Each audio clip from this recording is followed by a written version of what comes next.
6ാം class ഞാൻ government സ്കൂളിൽ ചേർന്നപ്പോൾ RSSന്റെ ഒന്നാമത്തെ ട്രെയിനിങ് കഴിഞ്ഞു. ഒന്നാമത്തെ ട്രെയിനിങ് കഴിഞ്ഞിട്ടാണ് ഞാൻ 6ാം ക്ലാസ്സിൽ മറ്റൊരു സ്കൂളിൽ ചേരുന്നത്, ഒരു ഗവൺമെന്റ് സ്കൂളാണ്.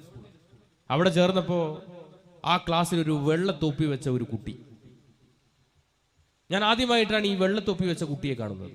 കാരണം 5ാം ക്ലാസ് വരെ പഠിച്ച സ്കൂളിൽ ഇല്ല, അതെന്റെ നാട്ടിലാണ്. ഇവനെ കണ്ടപ്പോൾ തന്നെ ശാഖയിൽ നിന്ന് പഠിപ്പിച്ച പല കാര്യങ്ങളും ഓർമ്മ വന്നു. കാരണം എന്താ, ഇവരെന്താ പാകിസ്ഥാൻ ചാരന്മാരാണ്. എന്റെ അടിമുടി ഇവനോടുള്ള ദേഷ്യമാണ്. ഇവൻ എൻ്റെ അടുത്ത് തന്നെ ഇരിക്കണം. ഞാൻ മാറി മാറിയിരുന്നു, ഇവൻ എൻ്റെ അടുത്ത് തന്നെ ഇരിക്കും. ഇവനെ കാണുമ്പോൾ എനിക്കൊരു വല്ലാത്തൊരു ഭാവം, പിടിക്കുന്നില്ല. കാരണം ഇതാണ് ശാഖയിൽ പഠിപ്പിച്ചത്. അവസാനം ഞാൻ ശാഖയിൽ പോയി അന്നത്തെ മുഖ്യ ശിക്ഷകൻ ജയേട്ടനോട് ഞാൻ പറഞ്ഞു, ഇങ്ങനൊരു വിഷയമുണ്ട്, ഫൈസൽ എൻ്റെ അടുത്ത് തന്നെ ഇരിക്കുന്നു, എനിക്ക് ബുദ്ധിമുട്ടുണ്ട്. ജയേട്ടൻ ഇപ്പം ജയിലിലാണ്. സ്വാതന്ത്ര്യ സമരത്തിന് ജയിലിൽ പോയതൊന്നുമല്ല, 2 സഹാക്കളെ കൊന്നതിൽ ജയിലിൽ പോയത്. ജയേട്ടൻ പറഞ്ഞു, നീ എന്തിനാ നീ യുദ്ധം പഠിച്ചത്, നീ എന്തിനാ ചുരിക പഠിച്ചത്, നീ എന്തിനാ വാൾ ഉപയോഗിക്കാൻ പഠിച്ചത്, നീ എന്തിനാ ദണ്ഡ് ഉപയോഗിക്കാൻ പഠിച്ചത്? പ്രയോഗിച്ചോളൂ, സംഘം നിന്റെ കൂടെയുണ്ട്. 6ാം ക്ലാസ്സിൽ പഠിക്കുന്ന ഒരു സ്വയം സേവകനായ ദൈനംദിന ശാഖയിൽ പങ്കെടുക്കുന്ന എനിക്ക് ഫൈസൽ എന്ന് പറയുന്ന ഒരു ഇസ്ലാം മതവിശ്വാസിയോട്, ഒരു ഇസ്ലാം നാമധാരിയോട് തോന്നിയ വികാരം ഇതാണെങ്കിൽ 65 വയസ്സായ നരേന്ദ്രമോദിക്കും അമിത്ഷയ്ക്കും തോന്നുന്ന വികാരം എന്തായിരിക്കുമെന്ന് കാണാൻ നമ്മൾ ആരെങ്കിലും കോളേജിൽ പഠിക്കണോ? 25 വർഷം മുമ്പ് ജീവിതത്തിൽ ഇങ്ങനെ ഒരു പരിപാടിയിൽ പങ്കെടുക്കുമെന്നോ, ഇങ്ങനെ എന്റെ മുന്നിലിരിക്കുന്ന ഏറ്റവും അധികം ശത്രുവായി ഞാൻ കണ്ട മുസ്ലിം സഹോദരന്മാരുമായി ഒരു ബന്ധം പുലർത്താൻ കഴിയുമെന്നോ എന്നും ഞാൻ വിശ്വസിച്ചിട്ടില്ല. പക്ഷേ അങ്ങനെ ഒരു അവസരം ഒരു ജനകീയ ജനാധിപത്യ മുന്നണിയിലേക്ക് വന്ന സമയത്ത് അങ്ങനെ ഒരുപാട് അവസരങ്ങൾ ഉണ്ടായി എന്നുള്ളതിൽ എനിക്ക് കടപ്പാടുണ്ട്. ഞാൻ ഈ പ്രസംഗം ആരംഭിക്കുന്നതിന് മുമ്പേ ഞാൻ പറയാൻ ആഗ്രഹിക്കുന്നത്, ഞാനും ഒരു ഹിന്ദുവാണ്.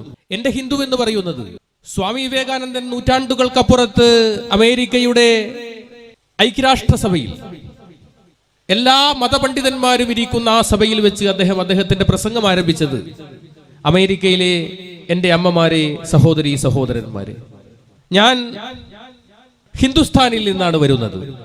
ലോകത്തെല്ലായിടത്തും ആട്ടിയോടിക്കപ്പെട്ട ഒരു ജനതയ്ക്ക് അഭയമരുളിയ ഒരു നാടാണ് എൻ്റെ നാട് എന്നുള്ളതിൽ ഞാൻ അഭിമാനം കൊള്ളുന്നു. ഈ ഐക്യരാഷ്ട്രസഭയിൽ മുഴങ്ങിയ ഒരു മന്ത്രമുണ്ട്. ആ മന്ത്രം ആരംഭിക്കുന്നത് ഇങ്ങനെയാണ്: ഓം സർവേ സുഖിനഃ സന്തു, എല്ലാവർക്കും സുഖമുണ്ടാവട്ടെ. സർവേ സന്ധു നിരാമയ, ആർക്കും ഒരു രോഗവും വരാതിരിക്കട്ടെ. സർവേ ഭദ്രാണി പശ്യന്തു, ലോകത്തെല്ലാം ഭദ്രമായിരിക്കട്ടെ. മാകശ്ചിത് ദുഃഖമാപ്നുയ, ആർക്കും ഒരു ദുഃഖവും വരാതിരിക്കട്ടെ. ഓം ശാന്തി ശാന്തി ശാന്തി, എല്ലാറ്റിനും ശാന്തി ഭവിക്കട്ടെ. ഇതാണ് സനാതന മന്ത്രം എന്ന് പറയുന്നത്. പണ്ടൊക്കെ വേദാധ്യായനങ്ങളാണ്. ഗുരുകുലങ്ങളിൽ പോകുന്ന സമയത്ത് ശിഷ്യനോട് ഗുരു 2 കൈയും ആകാശത്തേക്ക് ഉയർത്തി സൂര്യഭഗവാനെ നോക്കി ചൊല്ലാൻ പഠിപ്പിക്കുന്ന ആദ്യത്തെ ശ്ലോകമുണ്ട്. ആ ശ്ലോകം ആരംഭിക്കുന്നത് ഇങ്ങനെയാണ്: ഓം സഹനാഭവതു സഹനോ ഭുനക്തു സഹ വീര്യം കരവാവഹൈ തേജസ്വിനാവതീതമസ്തു മാ വിദ്യുഷാവഹൈ. ഓം ശാന്തി ശാന്തി ശാന്തി. നാം എല്ലാവരും ഒരുമിച്ച് ജീവിക്കട്ടെ. നാം എല്ലാവരും സഹവർത്തിത്വത്തോടു കൂടി കഴിയട്ടെ. നാം എല്ലാവരും ഒരമ്മ പെറ്റ മക്കളായി ജീവിക്കട്ടെ. പരസ്പരം വിദ്വേഷമില്ലാതിരിക്കട്ടെ. ഓം ശാന്തി ശാന്തി ശാന്തി, എല്ലാറ്റിനും ശാന്തി ഭവിക്കട്ടെ. ഇതാണ് ചിരന്തനമായ ധർമ്മം എന്ന് പറയുന്നത്. നിങ്ങൾക്കറിയാം, മഹാഭാരത യുദ്ധം, പാണ്ഡവരും കൗരവരും തമ്മിലായിരുന്നു യുദ്ധം. കൗരവന്മാരെ പരിപൂർണമായി പാണ്ഡവന്മാർ ഇല്ലാതാക്കി. അവസാനം കൗരവ രാജാവായ ദുര്യോധനനെ പൊട്ടക്കണറ്റിൽ നിന്ന് ഇറക്കി, പുറത്തേക്കിറക്കി. ഭഗവാൻ ശ്രീകൃഷ്ണൻ ദുര്യോധനന്റെ മർമ്മം തൊടയാണ് എന്ന് ഭീമന് കാണിച്ചു കൊടുത്തതിന്റെ അടിസ്ഥാനത്തിൽ ഭീമൻ തന്റെ ഗദ കൊണ്ട് ആഞ്ഞടിച്ചു ദുര്യോധനന്റെ തുടയിൽ. ദുര്യോധനൻ അപ്പൊ തന്നെ അവിടെ മരിച്ചു വീണു. അതോടുകൂടി ആ യുദ്ധം അവസാനിച്ചു. കൃപരും അശ്വത്ഥാമാവും അടക്കം ആ യുദ്ധത്തിൽ അവശേഷിച്ചു. ബാക്കി എല്ലാവരും മരിച്ചു. ആ വിജയം ആഘോഷിക്കുവാൻ വേണ്ടി പാണ്ഡവന്മാർ തന്റെ ഭാര്യയെയും കുട്ടികളെയും ബന്ധുമിത്രാദികളെയും എല്ലാവരെയും ഒരു പടകുടീരത്തിലാക്കി പാണ്ഡവന്മാർ ഒരു മലയുടെ മുകളിൽ വിജയം ആഘോഷിക്കുകയായിരുന്നു. തക്കം പാർത്തിരുന്ന അശ്വത്ഥാമാവും കൃപരും പടകുടീരത്തിൽ വന്ന് ഭാര്യയെയും കുട്ടികളെയും ബന്ധുമിത്രാദികളെയും കഴുത്തറുത്തു. അതിക്രൂരമായ കൊലപാതകം വേദവ്യാസൻ വരച്ചു ചേർത്തത് അവിടെയായിരുന്നു. തിരിച്ചു വന്നു പാണ്ഡവന്മാർ. വിജയാഘോഷങ്ങളെല്ലാം കഴിഞ്ഞ് ആഹ്ലാദ പ്രകടനങ്ങളെല്ലാം കഴിഞ്ഞ് തിരിച്ചു വന്ന പാണ്ഡവന്മാർ ആ കാഴ്ച കണ്ട് ഞെട്ടി, പൊട്ടിക്കരഞ്ഞു. തന്റെ ഭാര്യ കഴുത്തറുത്ത നിലയിൽ കിടക്കുന്നു. തന്റെ പ്രിയപ്പെട്ട കുഞ്ഞ് കഴുത്തറുത്ത നിലയിൽ കിടക്കുന്നു. ഇതാ തനിക്ക് വേണ്ടപ്പെട്ടവർ, തനിക്ക് ആശ്വാസമാക്ക് പറയേണ്ടവർ, തനിക്ക് വിജയാശംസകൾ നേരേണ്ടവർ എല്ലാവരും ഇതാ മരിച്ചു കിടക്കുന്നു, കബദ്ധങ്ങളായി കിടക്കുന്നു. അവിടെ നിന്ന് പൊട്ടിക്കരയുന്ന പാണ്ഡവന്മാരോട് ഒന്നും മിണ്ടാതെ വേദവ്യാസൻ ആ ഭൂമിയിൽ നിന്ന് ഇറങ്ങി കൈലാസത്തിന്റെ മഹാശൃംഗത്തിലേറി. ആ കൈലാസത്തിന്റെ മഹാശൃംഗത്തിൽ നിന്ന് രണ്ട് കൈയും ആകാശത്തേക്ക് ഉയർത്തി അദ്ദേഹം മഹാഭാരതം അവസാനിപ്പിച്ചത് ഒരൊറ്റ വാക്യത്തിലൂടെയാണ്: അഹിംസോ പരമോധർമ്മ. അഹിംസയാണ് പരമമായ ധർമ്മം. ആരെയും ഉപദ്രവിക്കാതിരിക്കുക, ആരെയും വേദനിപ്പിക്കാതിരിക്കലാണ് ഭാരതീയ സനാതന ധർമ്മമെങ്കിൽ ഇതിന്റെ ഏത് പക്ഷത്താണ് ദണ്ഡയും ചുരികയും വാളുമൊക്കെയായി തോക്കുമൊക്കെയായി ഈ രാജ്യത്തെ മുസ്ലിങ്ങളെയും ക്രിസ്ത്യാനികളെയും കമ്മ്യൂണിസ്റ്റുകാരെയും ഇല്ലാതാക്കി ഈ രാജ്യത്ത് ഒരു ഹിന്ദു രാഷ്ട്രമുണ്ടാക്കാൻ ബന്ധപ്പെടുന്ന പ്രവർത്തിക്കുന്ന ഹിന്ദു എന്ന് വിശേഷിപ്പിക്കുന്ന RSSന്റെ സ്ഥാനം എവിടെയാണ് എന്ന് ചിന്തിക്കേണ്ടതുണ്ട്. ആരാണ് RSS? എന്താണ് RSS? നേരത്തെ പറഞ്ഞല്ലോ, 25 വർഷക്കാലം, 5 വയസ്സ് മുതലേ തുടങ്ങിയതാണ് എൻ്റെ RSSന്റെ ജീവിതം. ഇത് പറയുമ്പോൾ നിങ്ങൾ എല്ലാവരും കരുതൂ ഈ ആസാദി നൈറ്റ് കൊണ്ട് നരേന്ദ്രമോദിയും അമിത്ഷയും ഒക്കെ നന്നാവും. അവർക്കൊക്കെ മതനിരപേക്ഷതയുണ്ടാകുമെന്ന് നിങ്ങൾ കരുതുന്നുവെങ്കിൽ അത് വെറുമൊരു കരുതൽ മാത്രമാണ്. ഈ ഒരു ആസാദി നൈറ്റ് കൊണ്ടൊന്നും നരേന്ദ്രമോദിക്കും അമിത്ഷയ്ക്കും മനസ്സ് മാറില്ല. 5 വയസ്സ് മുതലേ ഞാൻ കണ്ട കൊടി എന്ന് പറയുന്നത് കാവി കൊടിയാണ്. ഞാൻ 5ാം ക്ലാസ്സിൽ വരെ ഒരു സ്കൂളിലാണ് പഠിച്ചത്. 6ാം ക്ലാസ് ഞാൻ ഗവൺമെന്റ് സ്കൂളിൽ ചേർന്നപ്പോൾ RSSന്റെ 1ാമത്തെ ട്രെയിനിങ് കഴിഞ്ഞു. 1ാമത്തെ ട്രെയിനിങ് കഴിഞ്ഞിട്ടാണ് ഞാൻ 6ാം ക്ലാസ്സിൽ മറ്റൊരു സ്കൂളിൽ ചേരുന്നത്, ഒരു ഗവൺമെന്റ് സ്കൂളാണ്. അവിടെ ചേർന്നപ്പോൾ ആ ക്ലാസ്സിൽ ഒരു വെള്ളത്തൊപ്പി വെച്ച ഒരു കുട്ടി, ഞാൻ ആദ്യമായിട്ടാണ് ഈ വെള്ളത്തൊപ്പി വെച്ച കുട്ടിയെ കാണുന്നത്.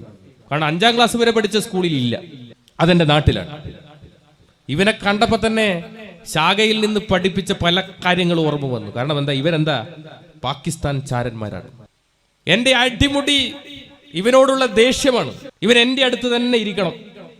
ഞാൻ മാറി മാറിയിരുന്നു, ഇവൻ എൻ്റെ അടുത്ത് തന്നെ ഇരിക്കും. ഇവനെ കാണുമ്പോൾ എനിക്കൊരു വല്ലാത്തൊരു ഭാവം പിടിക്കുന്നില്ല. കാരണം ഇതാണ് ശാഖയിൽ പഠിപ്പിച്ചത്.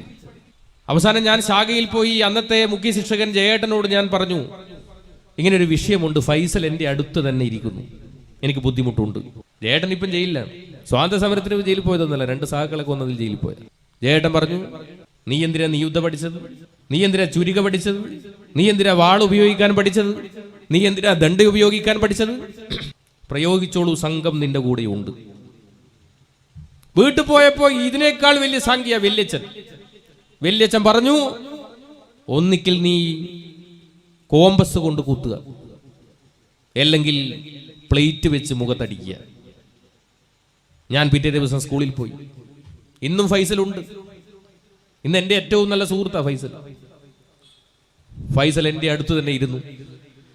ഞാൻ ഒന്നും നോക്കിയില്ല, എൻ്റെ ബാഗിൽ നിന്ന് പ്ലേറ്റ് എടുത്ത് ഫൈസലിനെ ഒരു മുഖത്തൊരൊറ്റ അടിയം കടിച്ചു. 2 പല്ലും പുറത്തേക്ക് പോയി. 2 ദിവസം സസ്പെൻഷൻ.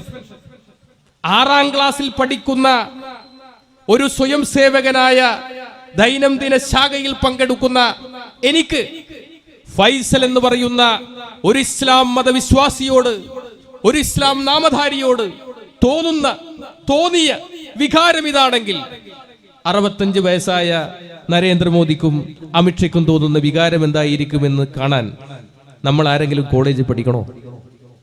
ചിന്തിക്കണം. എങ്ങനെയാ ഒരു സ്വയം സേവകന്റെ ദിവസം ആരംഭിക്കുന്നത്? എങ്ങനെയാ? ഞാനും ഇവിടെ ഞാൻ പരിചയപ്പെടുത്താൻ പോകുന്ന ഒരു പ്രചാരകൻ കൂടി ഇവിടെ വന്നിട്ടുണ്ട്. ജന്മഭൂമിയുടെ ദീർഘകാലം സബ് എഡിറ്റർ ആയിരുന്നു സുബഹ്. അദ്ദേഹം 15 വർഷം RSSന്റെ പ്രചാരകനായിരുന്നു.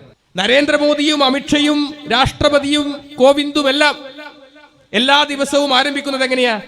നമ്മളൊക്കെ ഡോക്ടർ കേശവ ബൽറാം ഖഡ്ഗേവാർ എന്ന RSS സ്ഥാപകന്റെയും ഭാരതാംബയുടെയും ഗുരുജി ഗോൾവൽക്കറുടെയും ഫോട്ടോന്റെ മുന്നിൽ ഒരു ചെറിയൊരു ദീപം കൊളുത്തും. എല്ലാ ദിവസവും നരേന്ദ്രമോദി ഇത് ചെയ്യാറുണ്ട്. ഒരു ചെറിയൊരു ദീപം കൊളുത്തി രാവിലെ 5 മണിക്ക് പത്മാസനത്തിൽ ഇരുന്ന് എല്ലാ സ്വയം സേവകനും ചൊല്ലുന്ന ഒരു ശ്ലോകമുണ്ട്. ആ ശ്ലോകം ആരംഭിക്കുന്നത് ഇങ്ങനെയാണ്: നീലാബ്ദി ബീജി പരിസേവിത പുണ്യഭൂമി ശൈലാദിരാജ പരിശോഭിത ദേവഭൂമി ഈ ഹിന്ദുഭൂമി ഭുവനത്രയ പൂജയായി തീരാഞ്ജപിക്ക പരിപാവന സംഘമന്ത്രം. എന്താ ഇതിന്റെ അർത്ഥം? ഈ രാജ്യം ഒരു ഹിന്ദു രാഷ്ട്രമാകുവാൻ നിങ്ങൾ ശാഖയിലേക്ക് വരിക. എന്താണ് ഹിന്ദുരാഷ്ട്രം? RSSന്റെ ഹിന്ദുരാഷ്ട്രം എന്ന് പറഞ്ഞത് ഞാൻ നേരത്തെ പരിചയപ്പെടുത്തി ഹിന്ദുരാഷ്ട്രമാണോ? അല്ല. RSSന്റെ ഹിന്ദുരാഷ്ട്രം എന്ന് പറഞ്ഞാൽ മാധവ സദാശിവ ഗോൾവൽക്കർ എന്ന് പറയുന്ന രണ്ടാമത്തെ സർസംഘചാലക എഴുതിയ വിചാരധാരയിൽ പറയുന്നു, ഈ രാജ്യം ഒരു ഹിന്ദുരാഷ്ട്രമാകുവാൻ 3 ശത്രുക്കളെ ഈ രാജ്യത്തിൽ നിന്ന് ഇല്ലായ്മ ചെയ്യണം. അതിൽ ഒന്നാമത്തെ ശത്രു മുസ്ലിം, രണ്ടാമത്തെ ശത്രു ക്രിസ്ത്യൻ, മൂന്നാമത്തെ ശത്രു കമ്മ്യൂണിസ്റ്റ്. ഇതാണ് ഹിന്ദുരാഷ്ട്രം. ആ ഹിന്ദുരാഷ്ട്രമാകുവാൻ നിങ്ങൾ എന്ത് വേണം? ശാഖയിലേക്ക് വരണം. ഇനി അടുത്ത വരി എന്താ?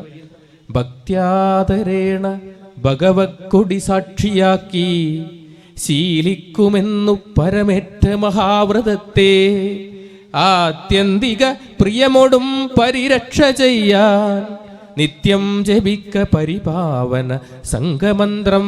എന്താ ഇതിന്റെ അർത്ഥം? നമ്മുടെ ദേശീയ പതാകന്റെ കളർ എന്താ? കാവിയുണ്ട്, വെള്ളയുണ്ട്, പച്ചയുണ്ട് അല്ലേ? ഇതിൽ പച്ചയും വെള്ളയും ഇവർക്ക് തീരെ പിടിക്കുന്നില്ല. എന്ത് വേണം? ആ ദേശീയ പതാക എന്താക്കണം? കാവി പതാകയാക്കണം. അങ്ങനെ ഇന്ത്യയുടെ ദേശീയ പതാക കാവി പതാകയാക്കാൻ, കാവി ധ്വജമാക്കാൻ നിങ്ങൾ ശാഖയിലേക്ക് വരിക എന്നാണ് രണ്ടാമത്തെ ശ്ലോകത്തിന്റെ അർത്ഥം. ഇങ്ങനെ ദൈനംദിനമായി എല്ലാ ദിവസവും നിത്യേന ചൊല്ലുന്ന നരേന്ദ്രമോദിക്ക് മതനിരപേക്ഷതയുണ്ടാകുമെന്ന് നമ്മൾ ആരെങ്കിലും വിശ്വസിക്കുന്നുണ്ടോ? എന്താ RSSന്റെ പ്രാർത്ഥന? എന്താ? ഏതൊരു സ്വയം സേവകനും തന്റെ ഹൃദയത്തോട് വലത് കൈ ഇങ്ങനെ ചേർത്ത് വെച്ച് ചൊല്ലുന്ന ഒരു പ്രാർത്ഥനയുണ്ട്. ആ പ്രാർത്ഥന തുടങ്ങുന്നത് ഇങ്ങനെയാണ്: നമസ്തേ സദാവത്സലേ മാതൃഭൂമേ, നമസ്തേ അങ്ങയെ നമിക്കുന്നു, സദാ എല്ലായ്പ്പോഴും, വത്സലേ വാത്സല്യം നിറഞ്ഞവളായ മാതൃഭൂമേ, ത്വയാ ഹിന്ദുഭൂമേ സുഖം വർദ്ധിതോഹം, ഹേ ഹിന്ദുഭൂമേ. എങ്ങനെയുള്ള ഹിന്ദുഭൂമിയാ? മുസ്ലിങ്ങളില്ലാതെ, ക്രിസ്ത്യാനികളില്ലാതെ, കമ്മ്യൂണിസ്റ്റ് ഇല്ലാതെ, ഹേ ഹിന്ദുഭൂമേ അങ്ങനെ സസുഖം വളർത്തുന്നു. മഹാമംഗലേ പുണ്യഭൂമേ തൊതർത്തേ, മഹാമംഗലയായ പുണ്യഭൂമേ തൊതർത്തേ ഞാൻ സമർപ്പിക്കുന്നു. പദത്വേ ഷഖായോ നമസ്തേ നമസ്തേ. ഞാൻ ഈ ഹിന്ദുരാഷ്ട്രമുണ്ടാക്കുവാൻ വേണ്ടി എൻ്റെ ശരീരവും മനസ്സും സമർപ്പിക്കുന്നു. ഇതാര് സമർപ്പിച്ചു കഴിഞ്ഞു? മോദിയും അമിത്ഷയും ഒക്കെ സമർപ്പിച്ചു കഴിഞ്ഞു. എന്താ വേണ്ടത്? എന്താണ് ഈശ്വരനോടുള്ള പ്രാർത്ഥന? എന്താ? പ്രഭോ ശക്തിമൻ ഹിന്ദുരാഷ്ട്രാംഗഭൂത, ഈശ്വര ശക്തിമത്തായ ഒരു ഹിന്ദുരാഷ്ട്രത്തെ സൃഷ്ടിക്കുവാൻ. എങ്ങനെയുള്ള ഹിന്ദുരാഷ്ട്രം? മുസ്ലിങ്ങളില്ലാതെ, ക്രിസ്ത്യാനികളില്ലാതെ, കമ്മ്യൂണിസ്റ്റുകാരില്ലാതെ ഒരു ഹിന്ദുരാഷ്ട്രത്തെ സ്ഥാപിക്കുവാൻ ഞങ്ങൾക്ക് 2 വരങ്ങൾ നൽകണം. എന്താ വരം? അജയാഞ്ച വിശ്വസ്യ ദേഹീശ ശക്തി, അജയമായ ശക്തി, സുശീലം ജഗധ്യേനം ഭവേ, കുറുക്കന്റെ കൗശലം ഇവ നൽകി അനുഗ്രഹിച്ചാലും എന്നാണ് RSSന്റെ പ്രാർത്ഥനയുടെ അർത്ഥം. ഇതാണ്. ഇനി ഈ പാട്ട് മാത്രമാണോ? കളിയലുണ്ട്. ശാഖ നിങ്ങൾ കണ്ടിട്ടുണ്ടാവും. ഞാനൊക്കെ 5 വയസ്സ് മുതൽ പോകാൻ തുടങ്ങിയതാ. ശാഖയിൽ പല കളികളുണ്ട്. അതിലൊരു കളി ഞാൻ പറയാം, കബഡി. നമ്മളെങ്ങനെയാ കബഡി കളിക്കുക? കബഡി എന്നല്ലേ പറയാ? എന്നാൽ RSSന്റെ കബഡി എന്ന് പറഞ്ഞാൽ നടുക്കൊരു വര വരക്കും. ഇപ്പുറത്ത് പാകിസ്ഥാൻ, ഇപ്പുറത്ത് ഹിന്ദുസ്ഥാൻ. എന്നിട്ട് എങ്ങനെയാ? കബഡി എന്നാണോ പറയാ? അല്ല, may Hind may Hind may Hind. അങ്ങനെ പറഞ്ഞ എന്താ? ഞാൻ ഹിന്ദുവാണ്, ഞാൻ ഹിന്ദുവാണ്. എന്നിട്ട് പാകിസ്ഥാനിലേക്ക് പോകും. പാകിസ്ഥാനിൽ പോയി പാകിസ്ഥാൻകാരനെ ഇങ്ങനെ തൊട്ടാൽ പാകിസ്ഥാൻകാരൻ മരിച്ചു. ഇനി തൊടാതെ വന്നാലോ പോയവൻ മരിച്ചു. അതിന്റെ പേരാണ് വീരമൃത്യു. ഇതാ ശാഖയിലെ കളി. എങ്ങനെയുണ്ട് ഈ കളി കളിച്ച നരേന്ദ്രമോദി? പിന്നെ എന്താ ചെയ്യേ? ഇനി ചില വിശേഷാൽ വർഗുകളുണ്ട്. ഞാനൊക്കെ അത് കഴിഞ്ഞതാ, സുബഹൊക്കെ അത് കഴിഞ്ഞതാ. ആ വിശേഷാൽ വർഗിന്റെ പ്രത്യേകത എന്താ? രാജസ്ഥാനിലൊക്കെ ഞാനൊക്കെ അവിടെ നിന്നാ കഴിഞ്ഞ് ഏതെങ്കിലും ഒരു കാട്ടില് ഒരു 7 മണിയാകുമ്പോൾ ആ കാട്ടിലങ്ങ് പോകും. 10-50 സ്വയം സേവകന്മാർ പ്രവാചകനായ മുഹമ്മദ് നബിയുടെയും യേശു ക്രിസ്തുവിന്റെയും പ്രതിമ ഇങ്ങനെ കെട്ടി തൂക്കി വെച്ചിട്ടുണ്ടാവും ഇങ്ങനെ മരത്തിന്റെ താഴെ. എന്നിട്ട് എന്ത് ചെയ്യും? നമ്മളെ കണ്ണ് കെട്ടും. എന്നിട്ട് ദണ്ഡയുടെ നീളമുള്ള വാള് നമ്മുടെ കയ്യിൽ തരും. എന്നിട്ട് ആ വാള് കൊണ്ട് മുഹമ്മദ് നബിയുടെയും യേശു ക്രിസ്തുവിന്റെയും കഴുത്തിങ്ങനെ അടയാളപ്പെടുത്തി തരും. ഇങ്ങനെ വാള് കൊണ്ട് ഇങ്ങനെ ആ ലെങ്ത് കറക്റ്റായിട്ട് ഇങ്ങനെ അടയാളപ്പെടുത്തും. എന്നിട്ട് നമ്മുടെ ആ കണ്ണ് കെട്ടിയിട്ടല്ലേ ഉണ്ടാകുക. എന്നിട്ട് അവർ തിരിതിരിക്കും. എന്നിട്ട് നമ്മൾ എന്ത് ചെയ്യണം? കൃത്യമായി മുഹമ്മദ് നബിയുടെയും യേശു ക്രിസ്തുവിന്റെയും കഴുത്തറക്കണം. അങ്ങനെ അറുത്താൽ ഡോക്ടർ കേശവ ബൽറാം ഖഡ്ഗേവാറിന്റെ വെങ്കല പ്രതിമ സമ്മാനമായി കിട്ടും. എൻ്റെ വീട്ടിൽ ഈ പ്രതിമ 5 എണ്ണം ഉണ്ട്. സുബഹിന്റെ വീട്ടിലും ഉണ്ട്. നരേന്ദ്രമോദിക്ക് പിന്നെ വീടില്ലാതുകൊണ്ട് പറയാൻ പറ്റും. എന്നാലും എത്രയുണ്ടാവും ഈ 65 കൊല്ലത്തിനിടയിൽ? അങ്ങനെയുള്ള നരേന്ദ്രമോദിക്കും അങ്ങനെയുള്ള അമിത്ഷയ്ക്കും മതനിരപേക്ഷത ഉണ്ടാകുമെന്ന് നമ്മൾ വിശ്വസിക്കുന്നുണ്ട്. ഞങ്ങൾക്ക് ആരെയാണ് പ്രതീക്ഷ? രാഷ്ട്രപതിയെ പ്രതീക്ഷയുണ്ടോ? ഇല്ല. പ്രധാനമന്ത്രിയെ പ്രതീക്ഷയുണ്ടോ? ഒട്ടുമില്ല. ഇനി ഇന്ത്യയുടെ നീതിന്യായ വ്യവസ്ഥിതി നമുക്ക് അത്ര വിശ്വാസമുണ്ടോ? എന്തായിരുന്നു അയോധ്യ കേസിലെ വിധി? ഞാൻ സുപ്രീം കോടതിയുടെ മുന്നിൽ ഒരു കഥ പറയാനാണ് ആഗ്രഹിക്കുന്നത്. എനിക്ക് അങ്ങനെയാണ് അയോധ്യ കേസിലെ വിധി തോന്നിയത്. എന്താ കഥ? ഒരു കോഴിയും എലിയും തമ്മിൽ ഒരു അപ്പം വിഷയവുമായി ബന്ധപ്പെട്ട് കോടതിയിലെത്തി. കോടതി എലിയോട് ചോദിച്ചു, ആരാണ് ഈ അപ്പത്തിന് അരി വാങ്ങിച്ചത്? കോഴിയാ വാങ്ങിച്ചത്. അരി മാവാക്കിയതാരാ? അതും കോഴിയാ. ശർക്കര വാങ്ങിച്ചതോ? അതും കോഴിയാ. തേങ്ങ വാങ്ങിച്ചത്? അതും കോഴിയാ. അപ്പം ചുട്ടതാരാ? അതും കോഴിയാ. എല്ലാം കേട്ട ശേഷം കോടതി പറഞ്ഞു, ഈ അപ്പത്തിന്റെ പൂർണ്ണ അധികാരം കോഴി കാണുന്നിരിക്കെ ഈ അപ്പം എലിക്ക് വിട്ടുകൊടുത്തിരിക്കുന്നു എന്നതുപോലെയല്ലേ അയോധ്യ കേസിലെ വിധി? അപ്പൊ നമുക്കറിയാം പ്രതീക്ഷ. ഈ നീതിന്യായ വ്യവസ്ഥിതിക്കും പ്രധാനമന്ത്രിക്കും രാഷ്ട്രപതിക്കുമെല്ലാം അപ്പുറത്താണ് ജനാധിപത്യം. ആ ജനാധിപത്യത്തെയാണ് ഞങ്ങൾക്ക് ഏറ്റവും വിശ്വാസം. അതുകൊണ്ട് മിസ്റ്റർ മോദി, ഈ പൗരത്വ നിയമം എന്ന് പറയുന്ന ഒന്നാമത്തെ ശത്രുവിനെ നാട് കടത്താനുള്ള, വംശശുദ്ധി വരുത്താനുള്ള ഈ കാടത്ത നിയമമില്ലേ, ഈ പറയുന്ന ജനകീയ ജനാധിപത്യ വിപ്ലവമില്ലേ, ഈ എന്റെ മുന്നിൽ കാണുന്ന ജനങ്ങൾ, അതെല്ലാ മതസ്ഥരുമുണ്ട്, എല്ലാ ജാതിയിലുംപ്പെട്ടവരുണ്ട്, അവരെല്ലാവരും ഒന്നടങ്കം എതിർക്കും എന്ന് മാത്രമല്ല, അത് അറബിക്കടലിൽ എറിയേണ്ടി വരുമെന്ന് മാത്രമാണ് ഞങ്ങൾക്കെതിരെ പറയാനുള്ളത്. ഈ പൗരത്വ നിയമം ഒന്നാമത്തെ ശത്രുവിനെ വെളിയിൽ കളയാനുള്ളതാണ്. നരേന്ദ്രമോദി അത്ര പുണ്യവാനാണോ? അദ്ദേഹം ഗുജറാത്തിലെ മുഖ്യമന്ത്രിയായിരിക്കുമ്പോൾ ഞാൻ മഹാരാഷ്ട്രയിൽ പ്രചാരകനാണ്. അന്ന് ഗുജറാത്ത് കലാപം നടക്കുന്നു. ഗുജറാത്ത് കലാപം നടന്ന സമയത്ത് മുസ്ലിങ്ങളെ, മുസ്ലിം സഹോദരന്മാരെ, സഹോദരിമാരെ ചുട്ടുചാമ്പലാക്കിയ സ്വയം സേവകർക്ക് അന്തേരി കാര്യാലയത്തിൽ സ്വീകരണം കൊടുത്തവരിൽ ഞാനും ഉണ്ടായിരുന്നു. അവർ പറഞ്ഞ അനുഭവങ്ങളുണ്ട്. ആ അനുഭവങ്ങൾ നിങ്ങൾ കേൾക്കണം. ഈ നാട്ടിലെ RSSകാർ കേൾക്കണം. 7 സ്വയം സേവകന്മാർ ഒരു ഗ്രൂപ്പായി ഗാന്ധിജി ജനിച്ച പോർബന്ദറിനടുത്ത് ഒരു വീട്ടിൽ കയറി. ഗണപതിന്റെ ചിത്രമുള്ള വീട്. വെള്ളം കുടിക്കാൻ കയറിയതാ. വാതിൽ മുട്ടിയപ്പോ തുറന്നു വന്നത് ഒരു പൂർണ്ണ ഗർഭിണിയായ ഉമ്മ. കാരണം മുന്നേ താമസിച്ചത് ഹിന്ദു കുടുംബ. അപ്പോ ഇവര് താമസിച്ചപ്പോ ഗണപതിന്റെ ഫോട്ടോ കളഞ്ഞില്ല, അവിടെ തന്നെ വെച്ചു. ഒരു പൂർണ്ണ ഗർഭിണിയായ ഉമ്മ. വെള്ളം വേണമെന്ന് പറഞ്ഞു സ്വയം സേവകന്മാർ. ഈ ഉമ്മ പൂർണ്ണ ഗർഭിണിയല്ലേ, പതുക്കെ നടന്ന് അടുക്കളയിൽ ചെന്ന് ഒരു വലിയൊരു പ്ലേറ്റിൽ 7 ഗ്ലാസ് വെള്ളവുമായി തിരിച്ചു വരുമ്പോ ഈ സ്വയം സേവകർക്ക് ഒരു ഫോൺ കോൾ. എന്താ ഫോൺ കോൾ? സ്ത്രീകളെയും കുട്ടികളെയും കണ്ടാൽ വെറുതെ വിടാൻ പാടില്ല. ആ ഉമ്മയുടെ കയ്യിൽ നിന്ന് വെള്ളം വാങ്ങി കുടിച്ച് ആ പൂർണ്ണ ഗർഭിണിയായ ഉമ്മയെ ഇവർ കസേരയിൽ കെട്ടിയിട്ടു. എന്നിട്ട് കൊണ്ടുവന്ന തൃശൂലമെടുത്ത് ആ പൂർണ്ണ ഗർഭിണിയുടെ നിറവയറിലേക്ക് ഇങ്ങനെ കുത്തിയിറക്കി ഒരു തിരിതിരിച്ച് പുറത്തേക്കെടുത്തു. രക്തം പൊട്ടിയൊലിച്ച് തൽക്ഷണം ആ ഉമ്മ അവിടെ മരിച്ചു വീണു. എന്താ ഉമ്മ ചെയ്ത തെറ്റ്? ഒരു ഇസ്ലാമായി പോയി. ആ തൃശൂലത്തിന്റെ മുനമ്പിൽ ആ ഉമ്മയ്ക്ക് ജനിക്കാൻ പോകുന്ന കുട്ടിയുടെ ഭ്രൂണമുണ്ടായിരുന്നു. മറ്റൊരു വീട്ടിൽ കടന്നു ചെന്നപ്പോ അവിടെ ഒരു ഉമ്മ മുറ്റമടിക്കുന്നു, 4 കുട്ടികളും ചുറ്റും കളിക്കുന്നു. വന്ദേ മാതരവും ഓം കാളിയും വിളിച്ചു വരുന്ന ഈ കലാപകാരികളെ കണ്ട് ഈ കുട്ടികൾ അകത്ത് കട്ടിലിനടിയിൽ പോയി ഒളിച്ചു. തട്ടം മാറ്റി തലമുടി പിടിച്ച് വലിച്ചടിച്ച് ഈ ഉമ്മയെ ഒരു റൂമിൽ കൊണ്ടുപോയി പൂട്ടിയിട്ടു. ഈ കട്ടിലിനടിയിൽ കിടക്കുന്ന 4 കുട്ടികളെയും ഇവർ കഴുത്തിന് പിടിച്ച് പുറത്തേക്ക് എടുത്തു. അതിലൊരു കുട്ടി മാത്രം നിലവിളിക്കുന്നില്ല, പൊട്ടിക്കരയുന്നില്ല. എന്താ കാരണം? ആ കുട്ടിക്ക് ജന്മന സംസാരിക്കാൻ ശേഷിയില്ലാത്ത കുട്ടിയാണ്. ആ 4 കുട്ടികളെയും വീടിന്റെ അടുത്തുള്ള സെപ്റ്റി ടാങ്ക് കമ്പിപ്പാര കൊണ്ട് കുത്തി തുറന്ന് ആ സെപ്റ്റി ടാങ്കിലിട്ട് മൂടി ആ 4 കുട്ടികളെയും. ഇവിടെ ഇപ്പൊ എഴുതി തന്നത് ഞാൻ വായിക്കാം.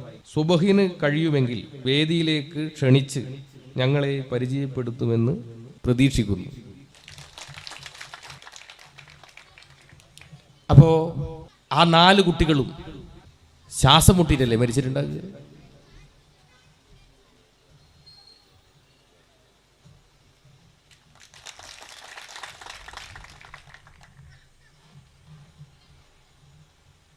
ആ ഉമ്മയെ വാതിൽ തുറന്ന് 7 പേരും മാറി മാറി ബലാത്സംഗം ചെയ്തു. എന്നിട്ട് കൊണ്ടുവന്ന പെട്രോൾ ആ ഉമ്മയുടെ തലയിൽ ഒഴിച്ചിട്ട് പറഞ്ഞു, ഇനിയൊരു കുട്ടിക്ക് ജന്മം നൽകാൻ നിനക്ക് കഴിയാതെ പോവട്ടെ എന്ന് പറഞ്ഞ് പച്ചക്ക് കത്തിച്ചു ആ ഉമ്മയെ. നിങ്ങൾ ആലോചിച്ച് നോക്ക്. അന്ന് ഗുജറാത്തിൽ മുഖ്യമന്ത്രിയായിരുന്നു നരേന്ദ്രമോദി. മറ്റൊരു വീട്ടിൽ കടന്നു ചെന്നപ്പോ ഒരു വൃദ്ധയായ ഒരു ഉമ്മ, നരേന്ദ്രമോദിയുടെ അമ്മയുടെ പ്രായമുള്ള ഒരു ഉമ്മ, തനിച്ച് വീട്ടിൽ വാതിൽ തുറന്ന് സ്വയം സേവകന്മാർ പറഞ്ഞു, ഇവിടുത്തെ സമ്പാദ്യങ്ങളൊക്കെ എവിടെയാണ് ഒളിപ്പിച്ചു വെച്ചിരിക്കുന്നത്, സൂക്ഷിച്ചു വെച്ചിരിക്കുന്നത്? ഉമ്മ പറഞ്ഞു, എനിക്കറിയില്ല, എന്റെ മകൻ ജോലിക്ക് പോയിരിക്കുക. നിങ്ങൾ ആരാണ്? എന്തിനാണ് വന്നത്? എന്തിനു വന്നു? ഈ ഉമ്മയെ ഇവർ ബലമായി പിടിച്ച് ജനലിൽ ഇങ്ങനെ കെട്ടിയിട്ടു. ഉമ്മക്കാകെ ഭയന്ന് ഉമ്മ പറഞ്ഞു, എനിക്ക് വെള്ളം വേണം, എനിക്ക് വെള്ളം തരൂ എന്ന് പറഞ്ഞപ്പോ ഇവരെന്താ ചെയ്തെന്നറിയോ? RSSന്റെ ഏറ്റവും പ്രധാനപ്പെട്ട ആയുധമാണ് ചുരിക, എസ്സാകൃതിയിലുള്ള കത്തി. അതിന്റെ പ്രത്യേകത ഇരുതല മൂർച്ചയുള്ള കത്തിയാണ്. അതിങ്ങനെ കുത്തി ഒരു തിരിതിരിച്ച് പുറത്തേക്കെടുത്താൽ ഓപ്പറേഷൻ പോലും ചെയ്യാൻ കഴിയില്ല. അങ്ങനെയുള്ള അതിക്രൂരമായ ആയുധമായ ചുരിക എടുത്ത് ഈ ഉമ്മയുടെ പ്രായമുള്ള, നരേന്ദ്രമോദിയുടെ അമ്മയുടെ പ്രായമുള്ള ഉമ്മയെ കുത്തി അതിൽ നിന്ന് ഉറ്റിറ്റ് വീഴുന്ന രക്തം ഒരു ഗ്ലാസിൽ പകർത്തി. ആ ഗ്ലാസ് ആ രക്തം കൊണ്ട് നിറഞ്ഞപ്പോ ഈ ഉമ്മയോട് പറഞ്ഞു, ഇത് കുടിച്ചോളാൻ പറഞ്ഞു. അവസാന തുള്ളി രക്തവും താഴെ വീണ് ഉമ്മ മരിച്ചു എന്നുറപ്പാക്കിയപ്പോഴാ ആ കലാപകാരികള് അവിടെ നിന്ന് ഇറങ്ങിപ്പോയത്. നിങ്ങൾ ഓർക്കുക, എന്താ ആ ഉമ്മ ചെയ്ത തെറ്റ്? ഒരു ഇസ്ലാമായി പോയി. അങ്ങനെയുള്ള RSSകാരനായ നരേന്ദ്രമോദിക്ക് മതനിരപേക്ഷതയുണ്ടാകുമെന്ന് നമ്മൾ ആരെങ്കിലും കരുതിയെങ്കിൽ അത് തെറ്റ് എന്ന് നമ്മൾ കരുതേണ്ടിയിരിക്കുന്നു. എന്താ നരേന്ദ്രമോദി ഈ ഭരണത്തിൽ എന്താ ചെയ്യുന്നത്? അദ്ദേഹം ഇന്ത്യയുടെ പ്രധാനമന്ത്രിയായി. ഇപ്പൊ പറഞ്ഞല്ലോ, നേരത്തെ പറഞ്ഞല്ലോ, പൗരത്വ നിയമം. നരേന്ദ്രമോദിയോട് ഒരാൾ ചോദിച്ചു, വിവരാവകാശ രേഖ പ്രകാരം ചോദിച്ചു, നരേന്ദ്രമോദിയുടെ പൗരത്വം എങ്ങനെയാ തിരിച്ചറിയാ? അപ്പൊ പറഞ്ഞു, അദ്ദേഹം ജന്മനാ ഇന്ത്യക്കാരനാണെന്ന്. ജന്മന അന്ധൻ, ജന്മന മൂകൻ എന്നൊക്കെ കേട്ടിട്ടുണ്ട്. ജന്മന ഇന്ത്യക്കാരനെന്ന് നമ്മൾ ആദ്യമായിട്ട് കേൾക്കുക. എന്താണ് അദ്ദേഹം ഈ രാജ്യത്ത് കൊടുത്ത സമൃദ്ധി? എന്താണ്? വന്നപാട് പറഞ്ഞു, പശു അമ്മയാന്ന് പറഞ്ഞു. അദ്ദേഹത്തിന്റെ അമ്മ ചിലപ്പോൾ പശുവായിരിക്കും, നമ്മളെ അമ്മ പശുവാണ്. ആ പശുവിന്റെ പേരിൽ മാത്രം ഈ രാജ്യത്ത് നടന്ന കലാപത്തിൽ 200-ലധികം ആളുകൾ കൊല്ലപ്പെട്ടു. രാജ്യം മുഴുവനും തെണ്ടി നടക്കുന്ന ഒരു പ്രധാനമന്ത്രി ഈ ലോകം കണ്ടിട്ടുള്ളതിൽ വെച്ച് നരേന്ദ്രമോദി മാത്രമാണ്. ഏറ്റവും കൂടുതൽ തന്തക്ക് വിളി കേട്ട ഒരു പ്രധാനമന്ത്രി കൂടിയാണ് അദ്ദേഹം. അതല്ലേ പറയുന്നു, ചേരി ചേരാ നയത്തിന്റെ ഉപജ്ഞാതാവ് നെഹ്റു, ചേരി കാണാ നയത്തിന്റെ ഉപജ്ഞാതാവ് നരേന്ദ്രമോദി. പുള്ളിക്കാരന്റെ PAയും പ്രത്യേക സ്വഭാവക്കാരനാണെന്നാ പറയുന്നത് കേട്ടു. പുള്ളിക്കാരൻ രാവിലെ എഴുന്നേറ്റ് വരുന്ന സമയത്ത് ഒരു ഗ്ലോബ് ഉണ്ട് പോലും, ഒരു ഭൂമി അതിങ്ങനെ തിരിക്കും PA. അപ്പൊ നരേന്ദ്രമോദി വന്നൊരു കോമ്പസ് എടുത്ത് ഈ ഗ്ലോബിൽ ഇങ്ങനെ കുത്തും.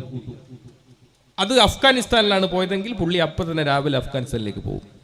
പിറ്റേ ദിവസം കുത്തുമ്പോൾ ചൈനയിലാണെങ്കിൽ ചൈനയിൽ പോകും. അതെല്ലാം കൂടി അരിപ്പ പോലെ ആയി പോലും. ഇപ്പോൾ കുത്തി ഇപ്പോൾ ഇനി കുത്താനുള്ള സ്ഥലമൊന്നും ബാക്കിയില്ല. രാജ്യം മുഴുവൻ പോയി. അപ്പോൾ ഈ രാജ്യത്തിന് വേണ്ടി എന്ത് സമൃദ്ധിയാണ് നരേന്ദ്രമോദി തന്നത്. നിങ്ങൾ ഈ പണം നിരോധിച്ചതിനെ കുറിച്ച് പറഞ്ഞല്ലോ. പണം നിരോധിച്ചതിനെ കുറിച്ച് ഏറ്റവും കൂടുതൽ അനുഭവിച്ച ഒരാൾ ഞാനും നിങ്ങളും എല്ലാവരും അനുഭവിച്ചിട്ടുണ്ട്. ഇതാരെ ലക്ഷ്യമാക്കിയിട്ടാണെന്ന് അറിയുന്നത്? ഇന്ത്യയിലെ മുസ്ലിങ്ങളെ മാത്രം ലക്ഷ്യമാക്കിയിട്ടാണ് ഈ പണം നിരോധിച്ചത്. മനസ്സിലാക്കിയിട്ടുണ്ട്? ഇന്ത്യയിൽ ഏറ്റവും കൂടുതൽ ചെറുകിട കച്ചവടം നടത്തുന്നത് മുസ്ലിങ്ങളാ, മുസ്ലിം സഹോദരന്മാരാ.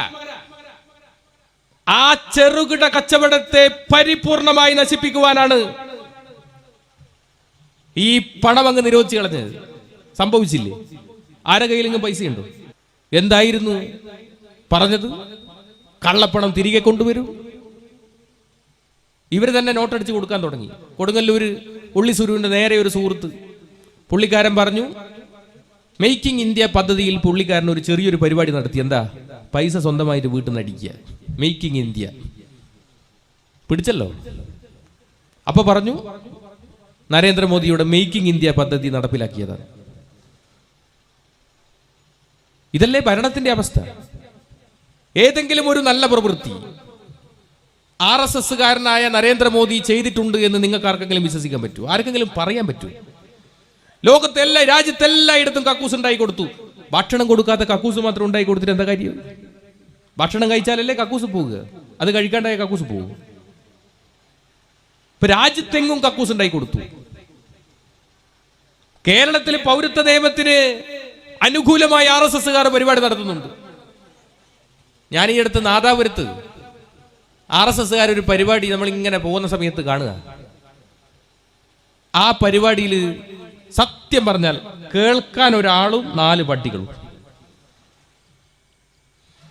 പൗരത്വ നിയമത്തെ അനുകൂലിച്ചിട്ടുള്ള പരിപാടിയാ. നിങ്ങൾ ആലോചിച്ച് നോക്കുക, എന്തെല്ലാം വിടുവായത്തങ്ങളായി ഇവർ പറയുന്നത്. ഇന്ത്യയുടെ പ്രധാനമന്ത്രി രാജ്യത്തെ ശാസ്ത്രജ്ഞന്മാരുടെ ഒരു സദസ്സിൽ വെച്ച് പറയുന്നു, ഈ ലോകത്താദ്യമായി പ്ലാസ്റ്റിക് സർജറി നടത്തിയത് ഇന്ത്യയിലാണെന്ന്. എങ്ങനെയാണെന്നറിയുന്നത്? ആനേന്റെ കഴുത്തറുത്തിട്ട് തലയറുത്തിട്ട് ഗണപതിക്ക് വെച്ചതാണ് പോലും ലോകത്തിലെ ആദ്യത്തെ പ്ലാസ്റ്റിക് സർജറി. നിങ്ങൾ ആലോചിച്ച് നോക്കുക. ഇങ്ങനെയുള്ള കൂട്ടർ ഈ രാജ്യം ഭരിച്ചാൽ എന്തായിരിക്കും അവസ്ഥ എന്ന് നമ്മൾ പറഞ്ഞു തരേണ്ടതുണ്ട്. അതല്ലേ നടക്കുന്നു? ഇവിടെ എന്തെങ്കിലും ഒരു വികസനം നടക്കുന്നുണ്ടോ? പൗരത്വ നിയമം ലോകസഭയിലും രാജ്യസഭയിലും പാസാക്കിയപ്പോൾ ആദ്യമായി ഒരേലയോളം വലിപ്പമുള്ള ഒരു സംസ്ഥാനത്തിന്റെ മുഖ്യമന്ത്രി നിയമസഭയിൽ ആഞ്ഞടിച്ചുകൊണ്ട് പറഞ്ഞു, ഈ നിയമം ഈ കേരളത്തിൽ നടപ്പിലാവില്ല. അതിലെല്ലാ പ്രതിപക്ഷങ്ങളുമെല്ലാം അതിനൊറ്റക്കെട്ടായി നിന്ന് ആ നിയമത്തെ എതിർത്തു. ഈ കേരളത്തിൽ എല്ലാവരും ഒറ്റക്കെട്ടായി കേരളം ഒരു പ്രമേയം പാസാക്കി. ആർജവത്തോടെ നിന്നു മുഖ്യമന്ത്രി എന്ന നിലയിൽ. സുപ്രീം കോടതിയിൽ കേസും കൊടുത്തു. ഇതല്ലേ? അപ്പോ പ്രതിഷേധങ്ങളും പ്രതികരണങ്ങളും ഏറ്റവും കൂടുതൽ കേരളത്തിൽ ഉണ്ടാകുന്നുണ്ട്. അതാണ് കേരളത്തിന്റെ പ്രത്യേകത. ശ്രീനാരായണ ഗുരുവും ചട്ടമ്പി സ്വാമികളും അങ്ങനെയുള്ള എത്രയോ പ്രതിഭാധനരായ ആളുകൾ അവർ കാണിച്ച വഴികളിലൂടെയല്ലേ കേരളം യാത്ര ചെയ്യുന്നത്. ശ്രീനാരായണ ഗുരുവിന്റെ ദൈവദശകത്തിൽ ദൈവത്തെക്കുറിച്ച് സമർപ്പിക്കുന്നത് എന്താണ്? ദൈവമേ കാത്തുകൊൾകങ്ങു കൈവിടാതിങ്ങു ഞങ്ങളെ, നാവികൻ നീ ഭവാബ്ദിക്ക് ഒരാവിവൻ തോണി നിൻ പദം, ഒന്നൊന്നാ എണ്ണി എണ്ണി തൊട്ടെണ്ണും പൊരുളൊടുങ്ങിയാൽ നിന്നിടും ദൃക്കുപോലുള്ളം എന്നിലസ്പന്ദമാവണം. അടുത്ത വരി എന്താ? അന്നവസ്ത്രാദി മുട്ടാതെ തന്നു രക്ഷിച്ചു ഞങ്ങളെ ധന്യരാക്കുന്ന നീയൊന്നു തന്നെ ഞങ്ങൾക്കു തമ്പുരാൻ. ആരാണോ ഭക്ഷണമില്ലാത്തവന് ഭക്ഷണം കൊടുക്കുന്നത്. ഞാനൊക്കെ പലപ്പോഴും നോമ്പ് കാലങ്ങളിൽ, പണ്ടൊക്കെ ഭയങ്കര ദേഷ്യമായിരുന്നു നോമ്പ് കാലങ്ങളിലോട്. പക്ഷെ ഇപ്പൊ നോമ്പ് കാലങ്ങളിലൊക്കെ ദാനം കൊടുക്കുന്ന ഒരുപാട് വീടുകൾ കാണുമ്പോൾ വലിയ സന്തോഷമാണ്. ഭക്ഷണമില്ലാത്തവന് ഭക്ഷണം കൊടുക്കുക, വസ്ത്രമില്ലാത്തവന് വസ്ത്രം കൊടുക്കുക, വീടില്ലാത്തവർക്ക് വീട് കൊടുക്കുക. അവനാണ് ദൈവമെങ്കിൽ ശരിക്കും ആലോചിച്ച് നോക്കുക. ഞാൻ ചിന്തിച്ചിട്ടുണ്ട്, ഈ വ്രതമാസം ഉണ്ടല്ലോ, ആ വ്രതമാസത്തിലാണ് ഏറ്റവും കൂടുതൽ സാമൂഹിക സമരസത നമ്മുടെ നാട്ടിൽ നിലനിൽക്കുന്നത്. നിരാലംബർക്ക്, രോഗികൾക്ക് കൈത്താങ്ങുന്ന ഒരു സംസ്കാരം. ആ ഇസ്ലാം സംസ്കാരത്തെയാണ് ഇവിടെ നിന്ന് നാട്ടിയോടിക്കുവാൻ വേണ്ടി നരേന്ദ്രമോദി ശ്രമിക്കുന്നത് എന്ന് ചിന്തിക്കേണ്ടിയിരിക്കുന്നു. ഞാനൊക്കെ ബാലഗോകുലത്തിലൂടെ വന്ന ആളാണ്. വളരെ ചെറുപ്പത്തിൽ നിങ്ങൾ RSS എങ്ങനെ വളരുന്നു എന്ന് പഠിക്കണം. സുബഹു അങ്ങനെ വന്നതാളാണ്. ബാലഗോകുലത്തിൽ ഞാനൊക്കെ ഭഗവാൻ ശ്രീകൃഷ്ണന്റെ ആ തലയിൽ ഒരു തുളസി മാല ചാർത്തിയിട്ടാണ് ബാലഗോകുലം ആരംഭിക്കുക. ആ ബാലഗോകുലത്തിന് നല്ല പാട്ടൊക്കെ ഉണ്ടാവും. കരുണാമുരളീധാര മനസ്സി നിറയ്ക്കുക കണ്ണ, കരുണാമുരളീധാര ഗോകുലമണിയും മണിയും നീയേ, ഗോപികാഹൃതി നിനവും നീയേ, വൃന്ദാരണ്യ പൂക്കളിൽ നിറവും മണവും മധുവും നീയേ. നല്ല പാട്ടാ. എന്താ ബാലഗോകുലത്തിന്റെ രണ്ടാമത്തെ പാട്ടെന്താ? അതാണ് പാട്ട്. എന്താ പാട്ട്? കന്യാകുമാരി കടൽ തിരമാലകൾ മണ്ണിൽ കുറിക്കുന്നതെന്താണ്? നമ്മുടെ ഭാരതമെന്നാണ്, അതിൽ നമ്മളെല്ലാവരും ഒന്നാണ്. അടുത്ത വരി എന്താ? കാശ്മീരിൽ കുങ്കുമപ്പൂവനങ്ങൾ കാറ്റിൽ പകർത്തുന്നതെന്താണ്? ഹിന്ദുസ്ഥാനമിതെന്നാണ്, അതിൽ നമ്മളെല്ലാവരും ഒന്നാണ്. ഇതെന്താണ്? ഹിന്ദുസ്ഥാനാണ്. എങ്ങനെയുള്ള ഹിന്ദുസ്ഥാൻ? മുസ്ലിങ്ങളില്ലാതെ, ക്രിസ്ത്യാനികളില്ലാതെ, കമ്മ്യൂണിസ്റ്റ് ഇല്ലാതെ ഒരു ഹിന്ദു രാഷ്ട്രമാകണം ഇത് എന്ന് ബാലഗോകുലത്തിൽ തന്നെ പഠിപ്പിക്കുക. നിങ്ങൾ ആലോചിച്ച് നോക്ക്. ഞാൻ അട്ടപ്പാടിയിൽ ദീർഘകാലം പ്രചാരകനായിരുന്നു. അവിടെ RSSന്റെ ഒരു ശാരീരിക പ്രമുഖുണ്ട്, ഗോയിനട്ടൻ എന്ന് പറഞ്ഞാൽ വെയില് നാലത്തടിച്ചൊരു ഊശാൻ മീശയെല്ലാം വെച്ചിട്ട് ഗോയിനട്ടനെ കുറിച്ച് സാധാരണ പറയാ 100 ആൾക്ക് ഒരു ഗോയിന എന്ന് പറയാ. ഗോയിനട്ടൻ നടക്കുമ്പോൾ എല്ലാവരും ഇങ്ങനെ പേടിച്ചിട്ടെല്ലാം മാറി നിൽക്കും. അട്ടപ്പാടിയിൽ ഭയങ്കര പേടിയാ എല്ലാവർക്കും ഗോയിനട്ടനെ, പോലീസുകാർക്ക് പോലും പേടിയാ. അപ്പോൾ ഒരു ദിവസം ഗോയിനട്ടൻ എന്നോട് പറഞ്ഞു, കള്ളമലയിൽ ക്രൈസ്തവ മതപരിവർത്തനം നടക്കുന്നുണ്ട്, അങ്ങനെ അവിടെ ചെന്ന് ഒരു പ്രസംഗം നടത്തണം. ഞാൻ പറഞ്ഞു, ഗോയിനട്ട, ഒന്നാമത് കള്ളമല കംപ്ലീറ്റ് ക്രൈസ്തവ കുടുംബങ്ങളാണ്, അവിടെ പോയി പ്രസംഗിച്ചാൽ ജീവൻ പോലും ഉണ്ടാവില്ല. എന്നോട് പറഞ്ഞു, ഗോയിന്ന ഞാനില്ലേ, 100 ആൾക്ക് ഒരു ഗോയിന്നെ.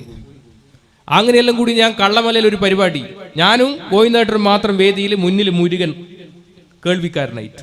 മുരുകൻ മാത്രം, വേറെ ആരുമില്ല, പേടിയ എല്ലാവർക്കും. ഞാനങ്ങ് തുടങ്ങിയില്ലേ, മൈക്ക് കിട്ടിയാൽ വിടുവോ?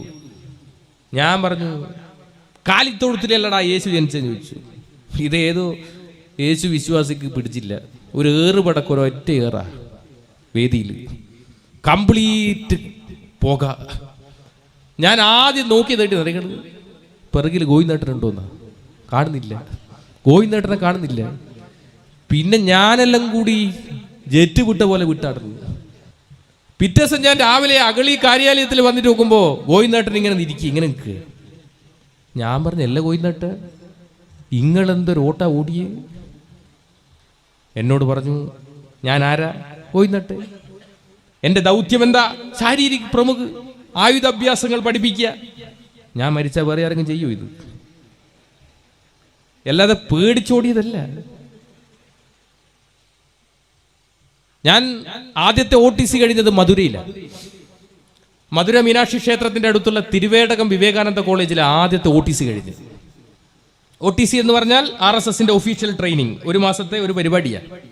എങ്ങനെ മുസ്ലിങ്ങളെ കൊല്ലാം, എങ്ങനെ ക്രിസ്ത്യാനികളെ വകവരുത്താം, എങ്ങനെ കമ്മ്യൂണിസ്റ്റുകാരെ വകവരുത്താം, ഇതൊക്കെയാ പഠിപ്പിക്കുന്നത്, പഠന വിഷയം. അതൊക്കെ പഠിച്ചയാളാ. അപ്പൊ അവിടെ നമ്മുടെ സെൻകുമാർ ഉണ്ടല്ലോ, TP സെൻകുമാർ, അങ്ങനെയുള്ള ഒരുപാട് ആൾക്കാരുടെ RSSനുണ്ട്.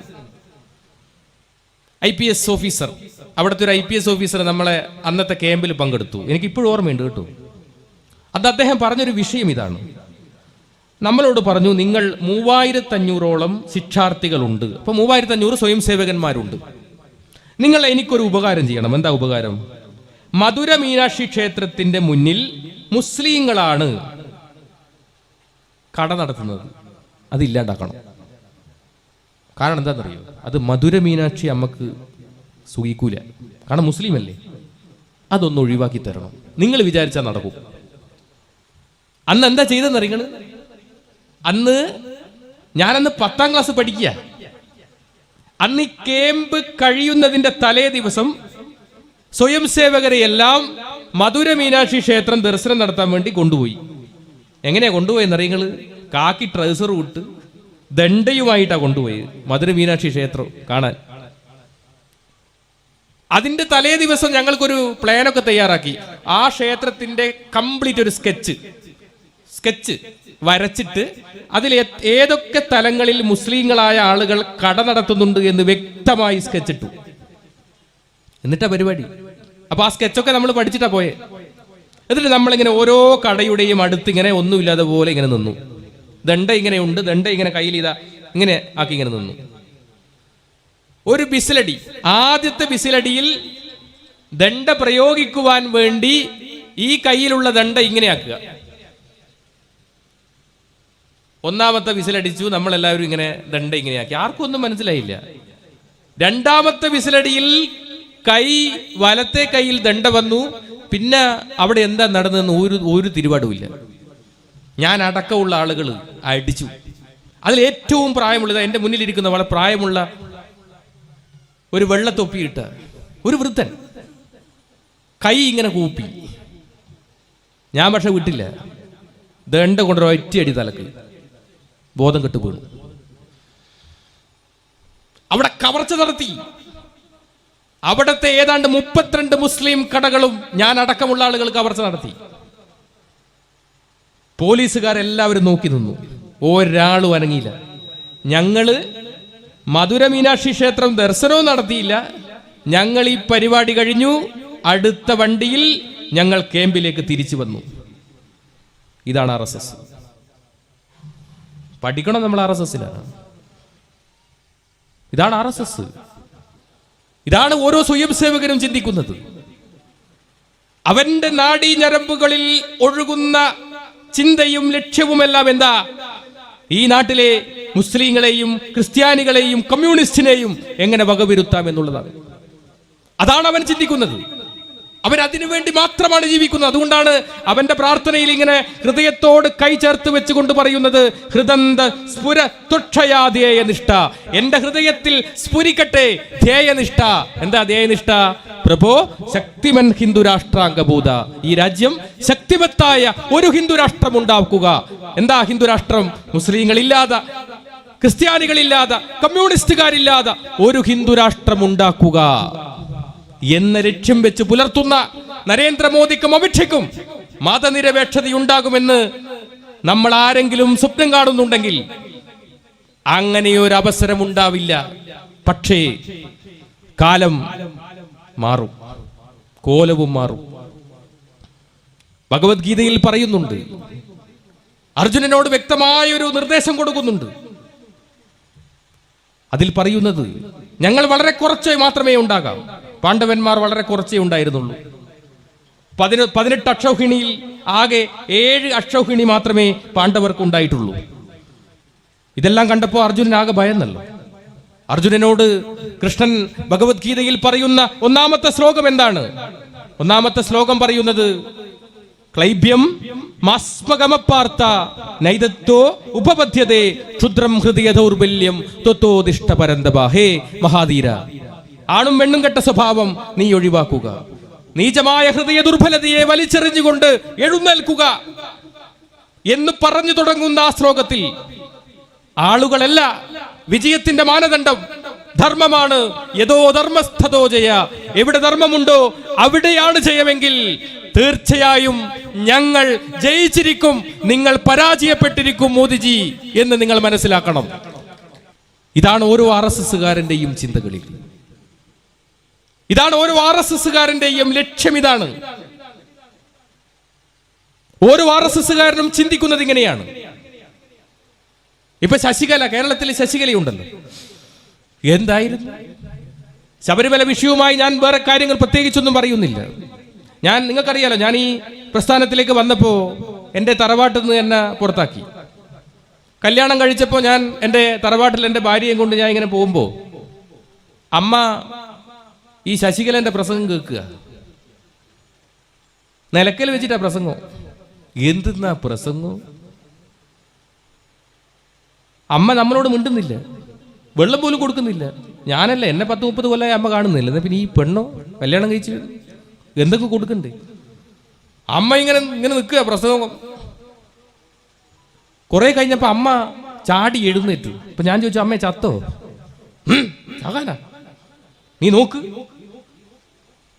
അപ്പോ പെണ്ണുങ്ങൾ പറഞ്ഞു, കണ്ട കണ്ട കണ്ട കൃഷ്ണപ്പരുന്ത് ആകാശത്തിലൂടെ ഇങ്ങനെ വട്ടം ചുറ്റുന്ന കണ്ട, ഭഗവാൻ വിട്ടതാ. ഞാൻ പറഞ്ഞു, അമ്മ എന്തെന്നാ പറയുന്നത്? അമ്മയല്ലേ ഭാഗവതം എന്നെ പഠിപ്പിച്ചെന്ന്. ലോകത്തില് ആര് സ്ത്രീകൾ കയറണമെന്ന് പറഞ്ഞാലും ഭഗവാൻ ശ്രീകൃഷ്ണൻ എന്തായാലും അത് പറയൂല എന്ന് അമ്മക്ക് ഉറപ്പല്ലേ? പിന്നെ രണ്ടാമത്തെ ഓപ്ഷനാണ് സാധ്യത. ഏതാ രണ്ടാമത്തെ ഓപ്ഷൻ? എന്താ? പരുന്തിന്റെ ഭക്ഷണം എന്താ? പാമ്പല്ലേ? അപ്പൊ ഉഗ്ര വിഷമുള്ള പാമ്പ് നിലക്കൽ ഇങ്ങനെ പത്തി വിടർത്തി ഇങ്ങനെ നിൽക്കുമ്പോ ഇതിനെ റാഞ്ചാൻ വേണ്ടി വന്നതാ ശശികല, വിഷപ്പാമ്പ്. അവളുടെ ഒരൊറ്റ പ്രസംഗം കൊണ്ടാ കാസർഗോഡ് ഒരു കുട്ടിയെ, പിഞ്ചു കുഞ്ഞിനെ കഴുത്തറുത്തിട്ടല്ലേ കൊന്ന്, മഴുകൊണ്ട് കഴുത്തറുത്തിട്ട് കണ്ടിട്ടുണ്ടെങ്കിൽ. എന്താ പോലീസുകാരനോട് പറഞ്ഞേ? ഞാൻ സ്ഥിരമായി ശശികലയുടെ പ്രസംഗം കേൾക്കാറുണ്ടെന്നാണ്. ഇതാണ് RSSന്റെ എല്ലാ പ്രവർത്തന പദ്ധതിയും ഈ 3 ശത്രുക്കളെ മുന്നിൽ നിർത്തി മാത്രമാണ്. ഞാൻ വരുന്നത് കണ്ണൂർ ജില്ലയിൽ നിന്ന് സഖാബ് UK കുഞ്ഞിരാമന്റെ സ്മാരകത്തിന്റെ അടുത്ത് നിന്ന്.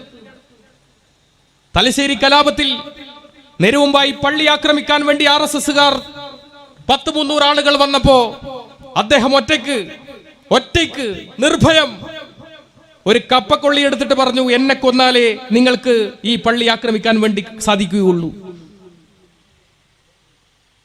ഈ കേരളത്തിൽ പള്ളിയെ സംരക്ഷിച്ചതിൽ രക്തസാക്ഷിയാകേണ്ടി വന്നവന്റെ പേര് സഖാവ് UK കുഞ്ഞിരാമൻ എന്നാണ്. അദ്ദേഹത്തിന്റെ രക്തസാക്ഷി മണ്ഡപത്തിന്റെ അടുത്താണ് എന്റെ വീട്. ഇവിടെ മുന്നേറ്റങ്ങളുടെ സമരോജ്വലമായ ഇതിഹാസങ്ങൾ വരച്ചു ചേർത്ത നാടാണ് ഈ കേരളം. ഈ കേരളത്തിൽ എല്ലാവരും ഒറ്റക്കെട്ടാണ് ഈ പൗരത്വ നിയമത്തിന് എതിരായി.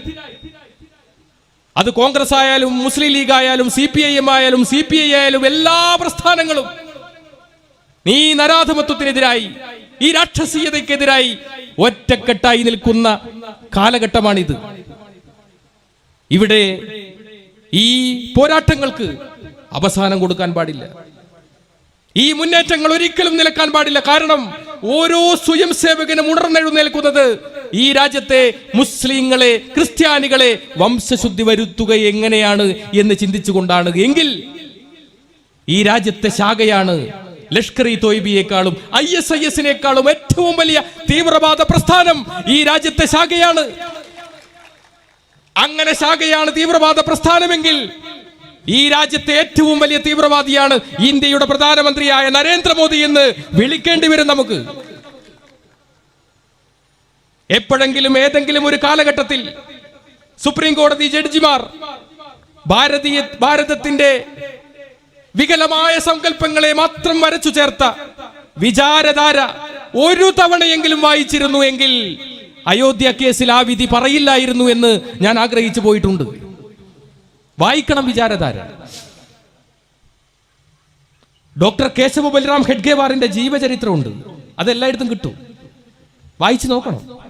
അതില് ഈ സവർക്കറുമായി ഈ ഹെഡ്ഗേവാർ ഒരു ബന്ധം പുലർത്തുന്നത് എങ്ങനെയാണെന്ന് അറിയുന്നത്? ഒരു തോക്ക് കൊടുത്തിട്ടാണ് ബന്ധം പുലർത്തുന്നത്. ഒരു തോക്ക് സമ്മാനമായി കൊടുത്തു സവർക്കർക്ക്. എന്നിട്ട് അതിലൊരു രസകരമായ ഒരു അനുഭവം പറയുന്നുണ്ട്. ആ ബുക്കിൽ ശേഷാദ്രി എഴുതിയ പുസ്തക RSSന്റെ രണ്ടാമത്തെ സഹസർക്കാര്യവാഹ് HJ ശേഷാദ്രിജി എഴുതിയ ഹെഡ്ഗേവാറിന്റെ ജീവചരിത്രത്തിൽ 33-ാമത്തെ പേജിൽ ഒരു ചെറിയ കഥ പറയുന്നുണ്ട്. എന്താ കഥ എന്നറിയാം? RSSന്റെ ശാഖ നാഗപ്പൂരിൽ ആരംഭിച്ചു.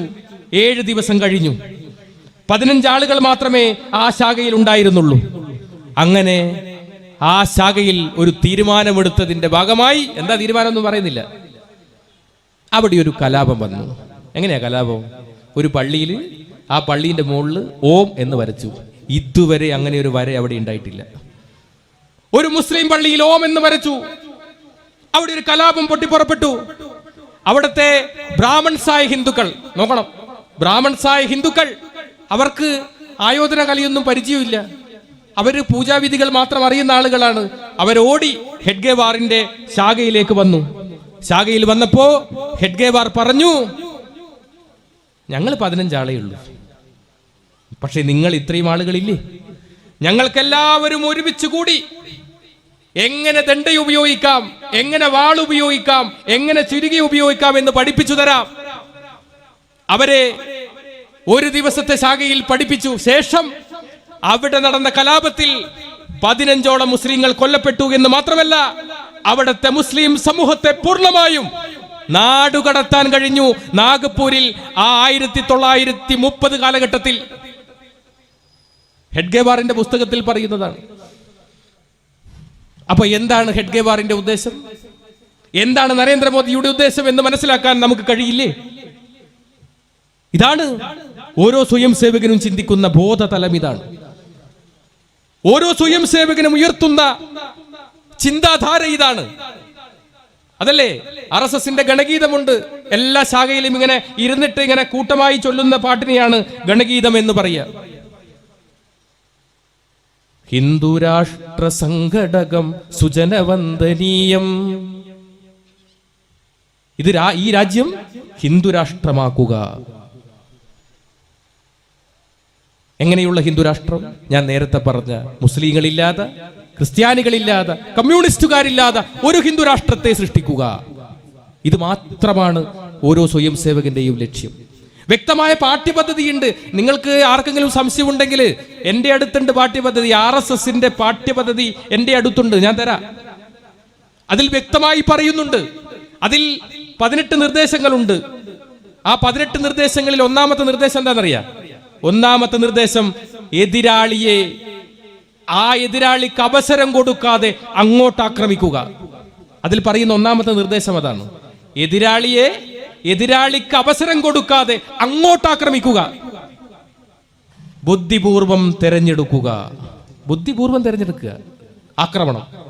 നിങ്ങൾ ഡൽഹി ഈ അടുത്ത് നടന്ന പൗരത്വ നിയമത്തിനെതിരായ സമരം ഒരു ഭാഗത്ത് നടക്കുമ്പോൾ ഡൽഹി പോലീസുകാരെല്ലാം നിൽക്കുന്ന സമയത്ത് ഒരു സ്വയം സേവകൻ തോക്കുമായി വന്ന് ജയ് ശ്രീരാം, വന്ദേ മാതരം എന്ന് വിളിച്ചുകൊണ്ട് വെടിയുതിർത്തു. ഒരൊറ്റ പോലീസുകാരനും പിടിച്ചു വെച്ചില്ല. കാരണം എന്താ? RSSകാരനായിരുന്നു. പിടിച്ചു വെച്ചില്ല. പക്ഷേ നിങ്ങൾ ആലോചിച്ച് നോക്കുക, അതൊരു അബ്ദുൾ റസാഖോ അല്ലെങ്കിൽ ലത്തീഫോ അബ്ദുൾ സമദോ അങ്ങനെ ഏതെങ്കിലും ഒരു നാമധാരി ആയിരുന്നുവെങ്കിൽ അദ്ദേഹം ISISന്റെ ട്രെയിനിങ് കഴിഞ്ഞവനോ ലഷ്കർ-ഇ തോയ്ബയുടെ സ്വന്തമാണോ എന്ന് പറഞ്ഞ് അയാളെ തീവ്രവാദിയായി UAPA നിയമപ്രകാരം അടക്കുമായിരുന്നില്ല ഇവർ. അപ്പൊ അതാണ് പറഞ്ഞത്, വ്യക്തമായ ഒരു പ്ലാനിങ്, വ്യക്തമായ ഒരു ആസൂത്രണം RSSനുണ്ട്. എത്ര ആളുകളെ ഇവിടെ മരിച്ച്. ഇപ്പൊ എനിക്കൊക്കെ ഭീഷണിയുണ്ട്, എന്റെ ഭാര്യയ്ക്ക് പോലും ഭീഷണിയുണ്ട്. ഞങ്ങളൊക്കെ ഇതാ സുരക്ഷയ്ക്ക് നിയോഗിക്കപ്പെട്ട ആളുകളുടെ കൂടിയാ നടക്കുന്നത്. ഗവൺമെന്റിനെ വേണ്ടെന്ന് പറഞ്ഞു. എന്റെ ഭാര്യനെ വരെ വിളിച്ചിട്ട് കഴുത്തറുത്ത് കൊല്ലും, ചിഹ്ന ഭിന്നമാക്കുന്നൊക്കെ RSSകാർ പറയുന്നത്. കൽബുർഗിയെ കൊന്നു, നരേന്ദ്ര ദാബോൽക്കറെ കൊന്നു, ഗൗരി ലങ്കേഷിനെ കൊന്നു. എത്ര ആളുകളെയാ ഇവര് കൊന്ന്? എന്തിന്റെ പേരില്ല? മിണ്ടിയതിന്റെ പേരിൽ. കൽബുർഗിയെ കൊന്നത് എന്തിനാ? രാമനെതിരായി സംസാരിച്ചു എന്നാണ് പറഞ്ഞത്. നിങ്ങൾ രാമായണം വായിച്ചിട്ടുണ്ടോ? വാൽമീകിയുടെ രാമായണം എടുത്ത് വായിക്കണം. എഴുത്തച്ഛന്റെ രാമായണമല്ല, വാൽമീകിയുടെ രാമായണം. സംസ്കൃതത്തിൽ വേണേ ഞാൻ പറഞ്ഞുതരാത്. വാൽമീകിയുടെ രാമായണത്തിൽ രാവണനെ നിഗ്രഹിച്ച് വിഭീഷണന് രാജ്യം വിട്ടുകൊടുത്ത് വിജയശ്രീലാളിതനായി വരുന്ന ശ്രീരാമന് അയോധ്യയിൽ പൂർണ്ണകുംഭം നൽകി സ്വീകരിച്ചു യുവരാജാവായി അഭിഷേകം ചെയ്ത ആ ചടങ്ങിൽ 10,000-കണക്കിന് ആളുകൾ വന്ന ആ ചടങ്ങിൽ എല്ലാവരും ഇങ്ങനെ രാമനാമം ഉച്ചരിക്കുന്ന ആ ചടങ്ങിലേക്ക് ഒരു വന്ധ്യവയോധികൻ കടന്നു വന്നു. എന്നിട്ട് ആ വന്ധ്യവയോധികൻ ആ 2 കൈയും ഇങ്ങനെ ഉയർത്തി ആകാശത്തേക്ക് ഉയർത്തിയിട്ട് പറഞ്ഞു, നിർത്തൂ ഈ രാമമന്ത്രം. എല്ലാവരും നിർത്തി. അതേതാ കാലം നിങ്ങൾ ആലോചിച്ച് നോക്കിയ. അദ്ദേഹം രാമൻ ഇരിക്കുന്ന സിംഹാസനത്തിന്റെ അടുത്തേക്ക് വന്നു.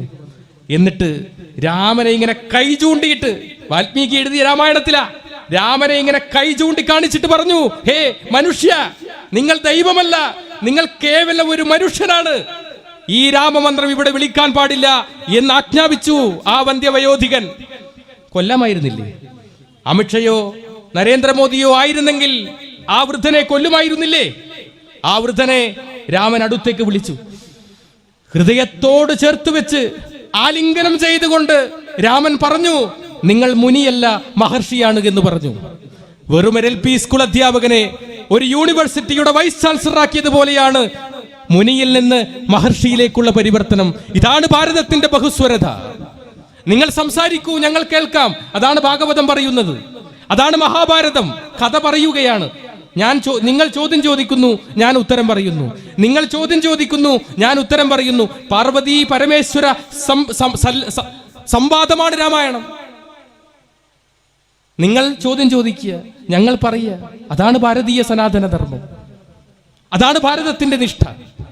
ഇതിനെയെല്ലാം കാറ്റിൽ പകർത്തി ഹിറ്റ്ലറുടെ സ്വഭാവത്തോടുകൂടി ഈ രാജ്യത്ത് മുസ്ലിങ്ങളെയും ക്രിസ്ത്യാനികളെയും കമ്മ്യൂണിസ്റ്റുകാരെയും വകവരുത്തി ഇവിടെ ഒരു ഹിന്ദു രാഷ്ട്രം സ്വപ്നം കാണുന്ന സ്വയം സേവകരോട് ഞങ്ങൾക്ക് പറയാനുണ്ട്, നിങ്ങൾക്കും ഹിറ്റ്ലറുടെ അതേ അവസ്ഥയായിരിക്കും.